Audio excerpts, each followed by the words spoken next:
Welcome to the Liz and Sandro Marketing Podcast. We're the podcast that helps small businesses grow through all things digital marketing, including SEO, reputation management, and so much more, including rebranding. It's the rare, hopefully only once in a business lifetime. Sure. Yeah.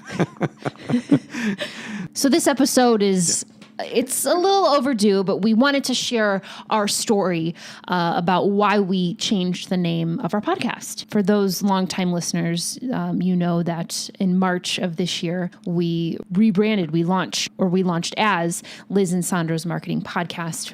Where before we were the 60-second Marketing Podcast. And that name came about when Liz and I were pitching around ideas over 2 years ago, because I loved a podcast called 60-Second Science. And once a day, they give you a 60-second bit of knowledge on science. I thought, well, we should do that. Let's do that, Liz. And an individual reached out to us in late last year, in November, who said, hey, you may be infringing on my trademark. And we looked into it, and lo and behold, it appeared we were. And my mini rant about this is this individual doesn't technically own or has not filed any official trademark paperwork with the government. So, and Google searches that we conducted prior to launching the podcast did not bring up this other organization. So, you know, I think it's frustrating for all of what, maybe $400 this individual could claim it, and it would be out there, and it would stop future infringements or whatever. Potentially. It potentially could. You know, it's okay. Do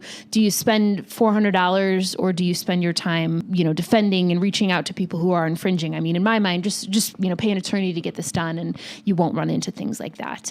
Because we did some searching before we settled on the name originally. Yeah, the USPTO is, what is it? The United States Patent and Trademark. Yeah.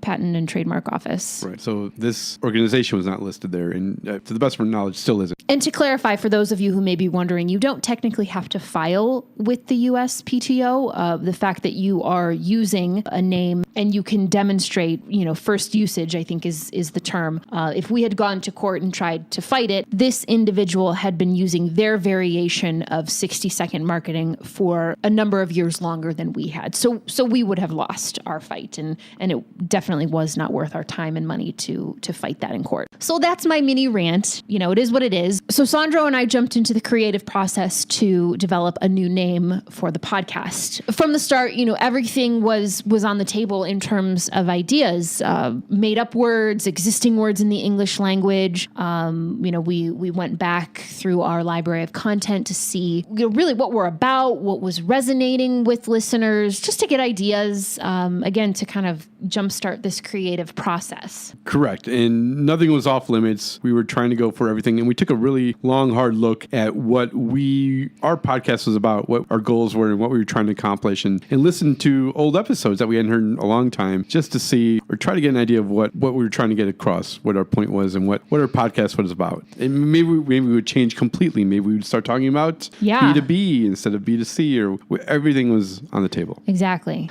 So we went through several rounds of brainstorming, a lot of whiteboarding, scribbling to figure out what might work. And we would advance various ideas, eliminate various ideas. Some were easy to eliminate based on just very simple Google searches. We just had an idea that some of these ideas weren't going to fly. At a certain point, we ran a few ideas past an attorney, but that is a process that can get expensive. And after a couple conversations with our attorney, and after a search, we honestly kind of exhausted all of our super creative ideas. And to be honest, one of the ideas came from Jeff, or a few of the ideas. Yes, a friend and longtime listener. Jeff had some great ideas, some that I think we really wanted to make them work, but our attorney was just, he got into, our tolerance for risk and, so I love and that. some legal speak. So attorneys will never tell you yes or no. They'll say, if your tolerance for risk is high, then go ahead and go for it. Yeah. I was giving an update to my business coach, actually, and sharing with him some of the roadblocks we were running into. And he was like, why don't you just name it after yourselves, Liz and Sandro?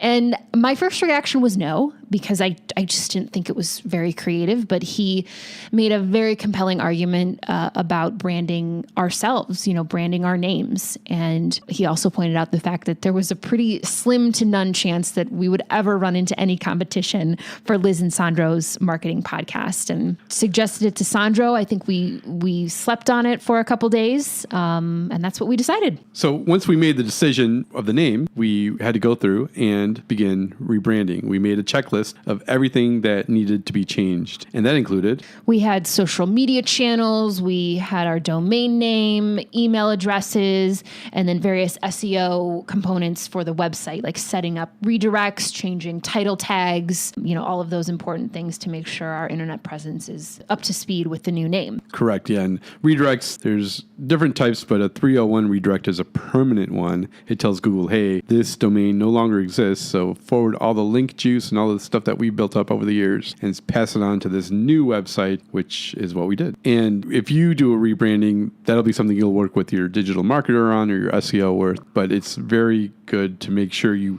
keep that old domain if you can and forward all the link juice that you've built up over the years. Absolutely. To your new domain, to your new website. And of course, when we did social media channels, the Liz and Sandro Marketing Podcast is not something Twitter wanted in the name, so we had to shorten it, yes. So if you see in our show notes, we were the Marketing Podcast without an I. Something like that. We're missing a couple letters in our social handles, but yeah, you get the point. Yeah. And our website is themarketingpodcast.net. So that's pretty much what we're going. We're trying to stick with that uniformly with the social and our URL, the Marketing Podcast. Absolutely. And throughout this process, one of the things we did was we took some time to reevaluate the format. Being 60-second marketing, and we came out wanting to be a daily, quick hitting, quick info, quick source of information. There were pros and cons to that. Quite honestly, there were times where that schedule got a little grueling and it was tiring, and we took a step back. And we saw that with Apple's new data on iTunes showing how often, how long people are listening to podcasts, that there were certain sweet spots in the amount of minutes for the duration of podcasts. And so we took a look at that. Did we want to be a 45-minute podcast? Did we want to be a 25-minute podcast? A 10-minute podcast? Did we want to try the 60-second marketing type podcast again? Yeah, and I think we loved the idea of doing longer episodes, but I don't even think at this point now we're ready for that. I'm not quite ready to do 45-minute, hour-long episodes. So we settled on the 8 to 10-minute length twice a week, and I think it's been going really well. Correct, and it also allows to have some guests in future episodes. Yes. Which is something we're still working on, but we'll have soon. Absolutely. So I think as we look back over this whole process, it was a great learning experience. In the big scheme of things, the 60-second marketing podcast,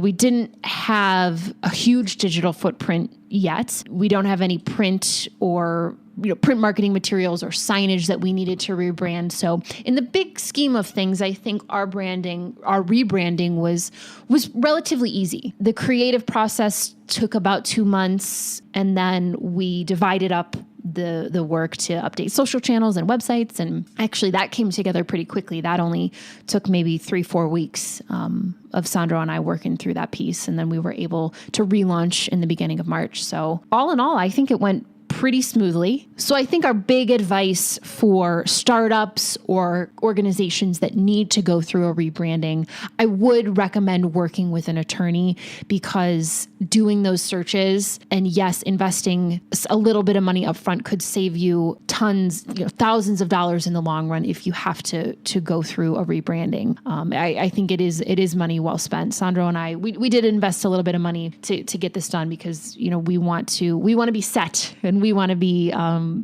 sure that our Liz and Sandro's Marketing Podcast brand is going to be here for the long haul. We didn't want to come back to you in another 2 years with a new name, something completely different. We wanted to be on sure footing this time around. So bottom line, make sure you work with an attorney when you're rebranding or coming up with your name to make sure you don't go through this whole process twice. And if you do go through the rebranding process, make sure you create a checklist, be as thorough as you can, go through all of your online channels, your digital marketing, your social media channels, your domain domain name, all of your emails, your SEO redirects, and changing all the title tags on your website. It'll take time, and you can actually launch before you do everything if time's of an essence, but just be that's thorough. a good point, because I think actually we did relaunch before our new website was fully up and running. Correct. Because I think we were anxious to record again. Start recording, yeah. Yeah.